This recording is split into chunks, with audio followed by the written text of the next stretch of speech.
Hello guys, welcome to the second episode of How to Make Your Own Game. Last episode, we discussed the basics and how to use the Unity editor. I will give you a short summarization. That's the game view. Here we see the view of our main camera. That's the scene view. Here we have, you can think of scenes like of levels. You can load levels and save them, and we simply can move objects in our scene around, and all our game objects that are represented in the scene are called game objects, and all our game objects are linked in this list. And on the right side is our inspector. Here we can change values and fields from selected game objects. I can click on like this cube and edit its position or scale. In addition, we have a component system. Every game object has the transform component because it needs position, rotation, and scale to be in a scene. In this case, we have our mesh and a collider, and you can think of it like of a car.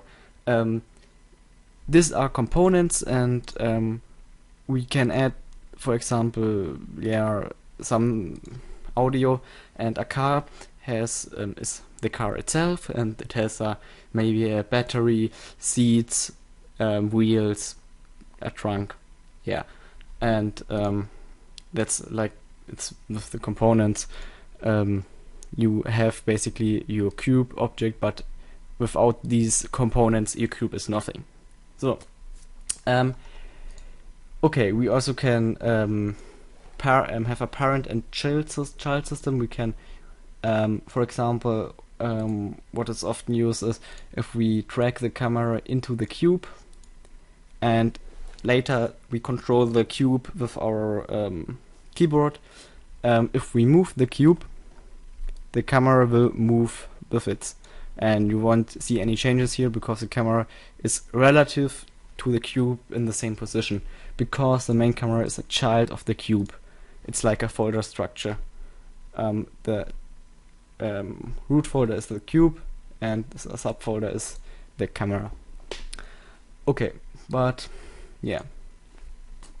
This was a scene we made in the last episode. We can simply save this scene by file, save scene as, and I basically name my first or my main scene main.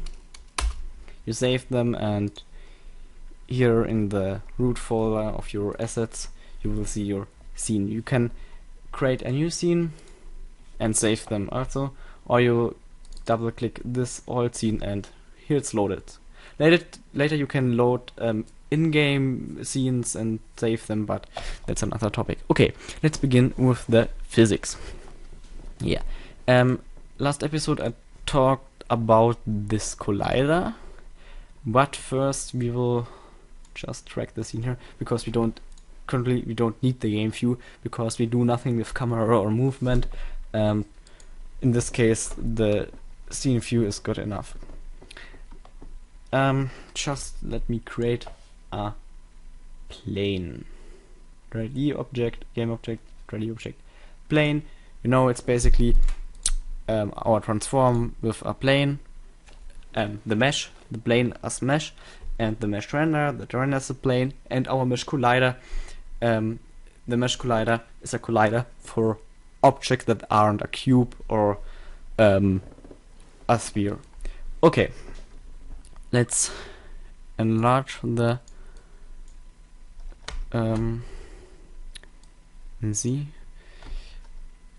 the plane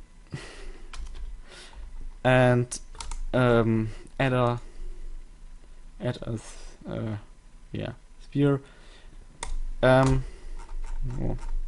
Small. If you press play, you will see nothing happens because we need to place our camera. Where is it? Okay, for example,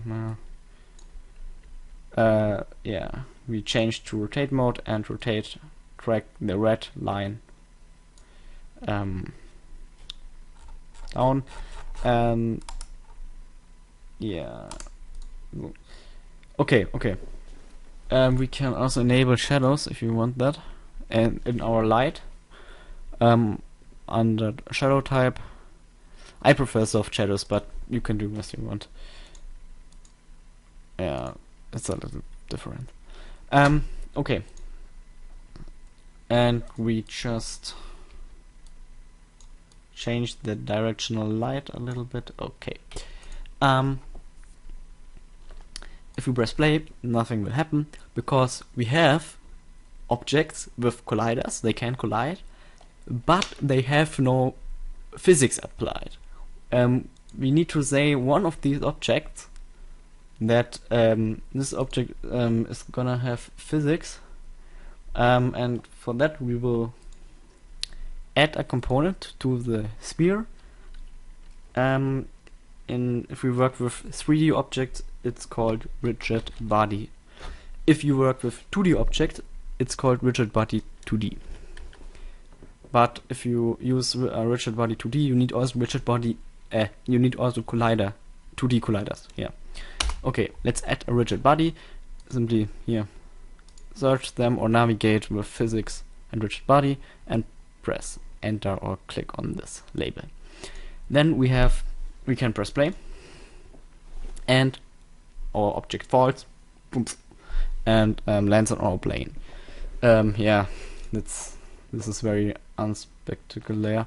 It falls simply down and stays there. We want to add a little bit bounciness to this ball. For that we will just create a physics material. Click in the asset view, right click and click create physics material, not physics 2D material, and I name it bouncy. So just increase bounciness. Yeah, 0.2, and then click your sphere and drag the bounciness physics material into the material field of sphere collider. You can also select this bounciness material by clicking on this little circle and select it from your scene or from your assets. You can also drag. I prefer dragging, but you can also select bouncy here. Okay. Nothing happens because our bounciness is too low. Okay. 1. Yeah, that looks better. If you want to make it even jump higher, we just have to decrease the mass of our sphere. We can do that here, for example, that. And now okay, not really. 0. Yeah, you can't see it. Okay.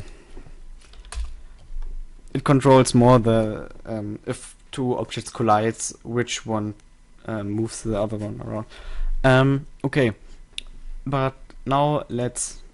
There's another thing I would like to show you. You can track the sphere in play mode. Just switch to your scene view or track this one, like here, and you can move it live. And yeah, it will fall back. I fall down. And yeah, this is very awesome. Okay, I don't like the shadow. I make a better resolution. Yeah, for example. Okay. Then I use the scene view again. We can copy the sphere, and yeah, for pasting, press Control V, and yeah, you can also select them. You can select all with Control A, or from here to here by clicking this one, press Shift and clicking the other one. Now you can also copy and paste it. So now we have a lot of spheres, but they're all on the same same place, and this will happen. And because of this, I remove my spheres again. So I move this, then I copy the two and move them again. So and now I can basically copy them all and paste them and move them like this. Okay, awesome. Now you see we have a lot of game objects here, and that's like spam. I want to see my main important game objects, like my light, my plane, and my main camera. And because of that, we create a container. It's basically a game object with no components, and it's located on the position 0, 0, 0. You press game object, create empty, and yeah, you can right click this transform label and click reset, or just change the variables to 0. Okay, now you can we just name it like sphere container and drag all the spheres into this container. Now we can simply minimize this, and we can move all spheres by one. It's like we select all of them. And notice that if we have a other position in our sphere collider, and then 0, 0, 0, and you move all of them in, the position that they have here isn't anymore the real world position as if an object has if it's outside of this object, because all objects in this container are relatively located to the parent object, and because of that, every time set container or parent objects to 0. Okay, now just start the scene and you will see, yeah, okay, it's very boring. Just create a, let's create a capsule.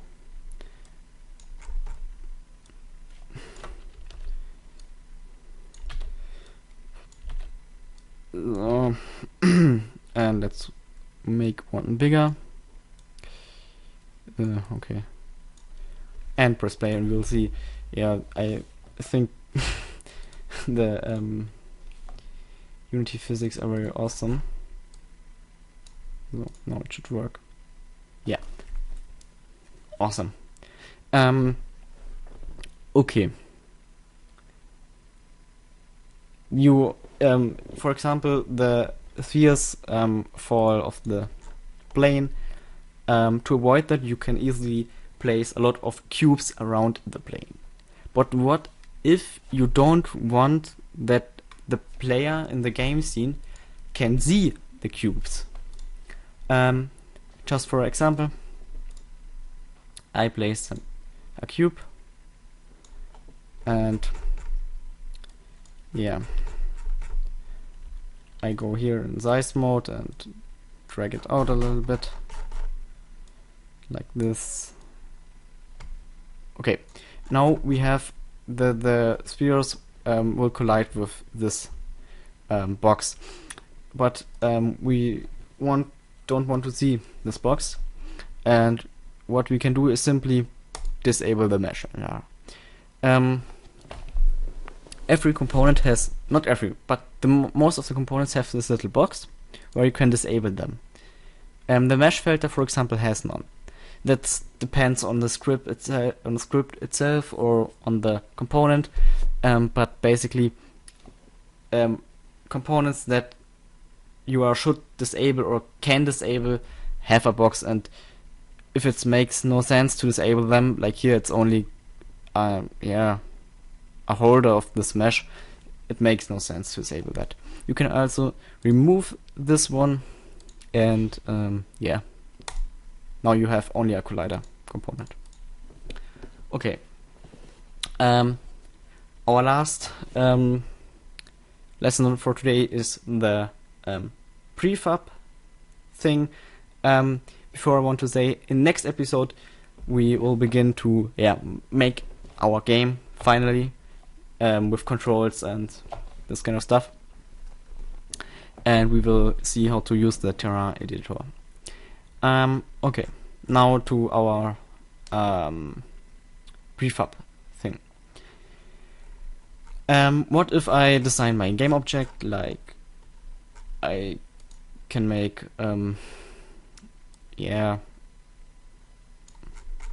I can make my player out of a sphere, for example. Like this. Yeah.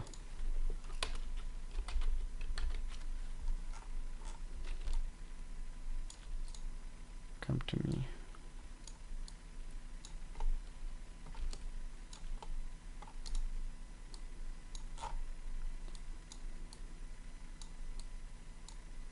Yeah, I can make little eyes or some kind of this. Yeah. Oh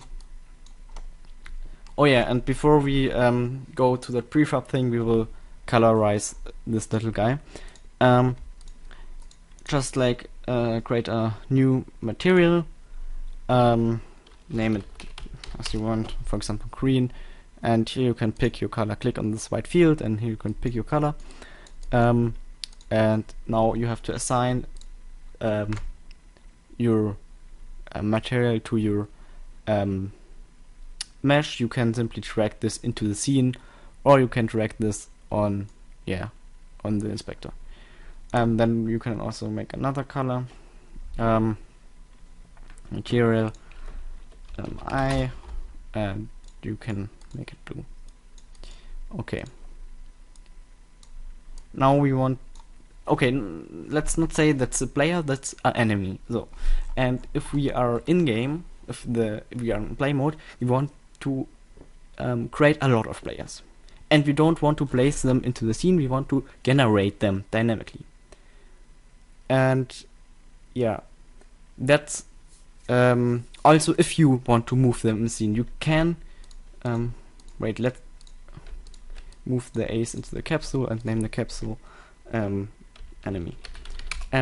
You can copy the enemy, but if you change the eye of one enemy, for example move this up, the other enemies won't change, and so you have to change every enemy, and that's a problem. Where's the enemy that don't have an eye? Here. And because of that, there you can save game objects or structure of game objects like this, simply by dragging the enemy into the asset view. Depending on the size, it can take a while. And now you see you have here your object, and the one we dragged into the asset view is blue because it's a prefab. It's basically an instance of this one. We can delete them, and now we can just drag and drop these enemies into our scene, and with all childs. And if we now change one, we change the color. You can also edit the color for material directly here, but notice that it will edit the main the color in your assets too. So now let's make it for example pink. All other instances of this one will change. You also can edit this one, for example, because you don't want to edit only the fields, you want to see something. You can move this. We move this a little bit and make it bigger. So okay, and then we press apply, and all others will have this big A, or we can edit this one again and press revert. And now it's like this original here. And yeah, if we edit, for example, the other blue A, yeah, and press apply, this here will change, and because of this, the others here will also change. If you have a prefab selected, you simply can press select, and it will show which prefab object in your assets you have selected. Yeah. Okay, that's enough for today. See you in the next video. I hope I could help you. Bye.